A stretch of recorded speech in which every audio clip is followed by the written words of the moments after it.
So it is essentially set in stone that Bill Belichick and the New England Patriots will be parting ways this offseason. So I think this raises one of the biggest question marks going into the offseason is where is Bill Belichick going to be coaching next season? So I don't see Bill retiring. I really don't see that. I think he still has kind of a chip on his shoulder just seeing how much immediate success Tom Brady had after leaving New England. So we're going to look at some destinations that I see Bill linked to a lot in the national media.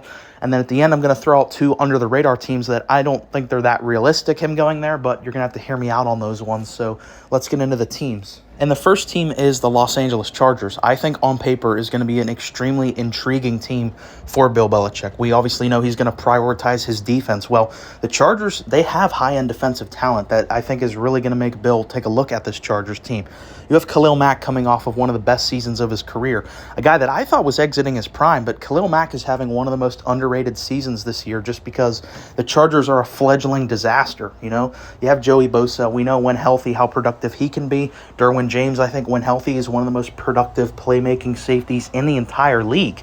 The Chargers, they're clearly going to be looking for, I think, a big-name head coach. At least I should. Their past three head coaches, I think, have been utter disasters whenever they've tried to go cheap, and Brandon Staley was one of the biggest disasters in recent memory. So getting rid of him, I think the Chargers, it's time to move in a new direction and go out there and try to land one of these big names like a Harbaugh or a Bill Belichick. So, like I mentioned, there's high-end defensive talent here for Bill. He's going to look at that, of course. And then also, on the offensive side of the ball, he's not going to have to worry, He's not going to have to worry about a guy like Mac Jones and having his defense have to carry every single game because the Chargers obviously have a franchise quarterback in Justin Herbert. And I think that Bill Belichick has a built-in advantage that some of these other head coach candidates don't have, and that's that Bill Belichick has a coordinator that he already is proven to work really well with. Josh McDaniels, I think wherever Bill goes, they're going to be a package deal. Josh McDaniels will call the offense. So you have that, and I think it is really intriguing. I really do. I think it would be one of the best fits for Bill.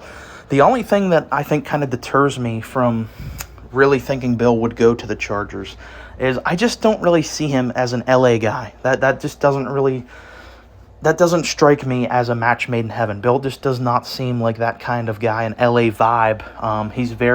He fits in New England. I think his personality is perfect for the East Coast, so I just have a hard time seeing Bill Belichick in LA.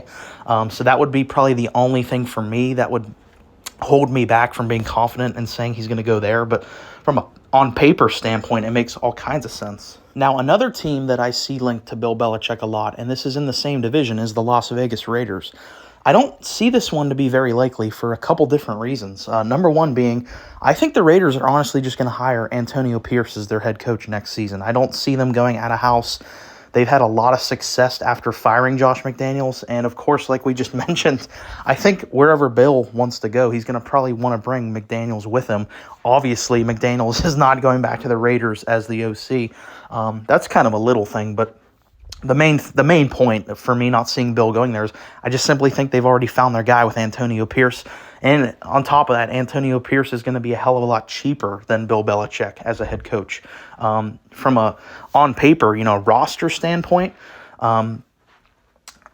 obviously there's Max Crosby, but outside of that, this defense definitely needs a tune-up. If Bill is looking to be that culture setter that he was so long in New England, then yes, this would definitely be like a fixer-up project for Bill Belichick. I feel like the Chargers, they have a ready-made roster. I feel like they have a win-now roster. That's why I thought that they'd be a playoff team this year. It's just the guy running the show was a complete moron in Staley. That's not the case with the Raiders. You can't just go to the Raiders and expect them to be a playoff team. It's going to take a couple of years of not only building the culture in the right direction, but also, of course, getting the right personnel. So I just don't see this. Bill doesn't have a lot of time, I don't think. He's 72 years old. I just don't see him going to the Raiders and a fixer-up, and I already think that the Raiders have their guy with Pierce. So another team that I constantly see Bill linked to is the Carolina Panthers. This one, for me, I think is the least likely to happen for a couple different reasons. Number one, David Tepper, the owner, I think has already kind of expressed that he doesn't want to relinquish any sort of power within the organization. He wants to be the guy calling the shots in terms of personnel.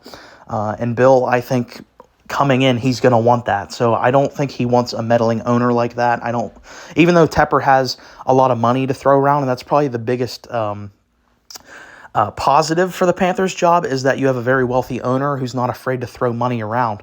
However, a guy like Belichick, who is extremely rigid, very stubborn, set in his ways, he's not going to want to deal with an owner like that. Robert Kraft, for all this time, just let Bill do whatever the hell he wanted to do, and it obviously worked for so long. So I don't see the fit being there.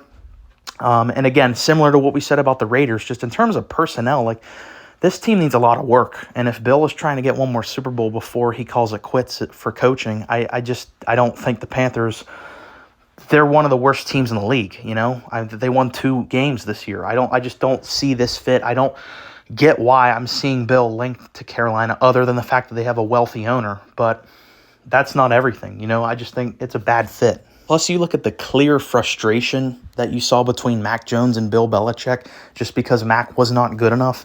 I don't think Bill Belichick would be rushing to go have Bryce Young as his next quarterback. So out of the 4 teams here that I see listed a lot, this is the one that I think is the most likely of these 4. And that's for one main reason. And this is the Washington Commanders.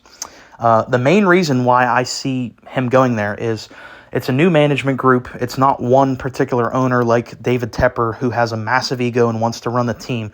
This is a management group that is going to look for a guy, hire him in a CEO role to just run the team. And that's exactly what Bill Belichick is going to want when he goes to his next team. They're going to give him full power, and that's exactly what Bill wants. I think that alone will be very intriguing. You're not going to have a meddling owner like Tepper to come in and just have an ego and tell him what to do. And then also, I think that Washington is just a much better fit. Like we said with LA, I don't see Bill Belichick in Los Angeles. I don't see that at all. I think Washington, it's on the East Coast. It's closer to his home, like a lot closer to his home than LA, obviously. So from those standpoints, I think it's a good fit. But it's not a perfect job because obviously this roster needs a lot of work. And like we said, I don't think Bill Belichick has another 8-10 years to just sit around and build up a culture and a team. So that would probably be the biggest deterrent. However, this team does have one thing that the Raiders and the Panthers don't have, and that's a top 3 pick. So that's a very intriguing thing, and that you're going to be able to reset your team and get a new franchise quarterback. There is definitely some talent on this team. So out of those 4, I think the Commanders would probably be the most intriguing for Bill Belichick. Now at the end here, we're just going to take a look at 2 teams that I just kind of came up with, under the radar teams. I don't see either of these happening. However, I think they'd be very fun scenarios if they happened. The first one being the Chicago Bears, I think would be a phenomenal fit for Bill Belichick. I don't think it's going to happen because Bears management has already come out and said they're keeping Matt Eberflus, which I think is a flagrant mistake. I already made a video about what the Bears should do in their offseason. My number one thing on that list was to fire Matt Eberflus. But Bears management, they came out and said they're keeping him. So that's why this won't happen. But if they were, in a hypothetical to get rid of him and go after Bill Belichick, I think it would be a phenomenal fit. I mean, you think of what teams in the NFL, when you say defense, what teams do you think of? I think the Chicago Bears are damn near the top of that list. They have a clear defensive culture. I think Bill would fit in really well with that. You have clear talent on this team. There's talent on the Chicago Bears. You can't tell me that there's not. And of course, defensively, making the big trade for Montez Sweat. Jalen Johnson just made the Pro Bowl. So there's guys on this team. And offensively, I think they're extremely interesting as well. And even on top of that, they have an incredible draft coming up here with the capital that they have, possessing the number 1 overall pick, possessing their own pick, which is probably going to land in the top 10. Having that makes this one of the most important off seasons in Bears franchise. So I think that would be a phenomenal fit with Bill. It's not going to happen because they're keeping Eberflus for whatever reason. And then my last one is just way out in La La Land. It'll never happen. But hypothetically, I just think it would be a really fun one, and that is the Philadelphia Eagles. It's not going to happen because Nick Sirianni, I don't see them firing him. Even if the Eagles were to lose their first playoff game, I think the hot seat would be it would be like roasting hot for Nick Sirianni, but I don't see them firing him this offseason. But I am really starting to sell all my stock on Nick Sirianni. I mean, the guy, what does he provide to your team? I never really liked the hire. You can go all the way back. I was never really a big Nick Sirianni guy. However, he got them to the postseason. his first year there. He got them to the Super Bowl his second year there. So it's like it's hard to argue with the results. But now that he's lost his really high-end coordinators, especially Shane Steichen, they're kind of unraveling, They're really kind of falling apart. So let's just say, like, hypothetically, they lose their first playoff game and they just, like, the city of Philadelphia turns on next year and they fire him. Bill Belichick to the Eagles would just be a really fun one to see him go there with. I know their defense is really kind of fallen off a cliff, but particularly that defensive line, you have so much talent on that line. I think the secondary, they're definitely veterans, but I think Bill would be able to tune it up. And then the offense, of course, is already, what it is. So that won't happen. There's no way Sirianni gets fired, even if they lose in the playoffs. But that's kind of just been mine. That was just one I was thinking about earlier. Would kind of be a fun one. But that's been my list of potential landing spots for Bill Belichick. Go ahead and let me know in the comments. Number one, a realistic spot you like to see Bill. And then number two, kind of like a one under the radar, like where I said the Eagles. Let me know your kind of crazy hypothetical one. So if you made it this far, really appreciate you listening to me ramble. Go ahead and leave a like and subscribe.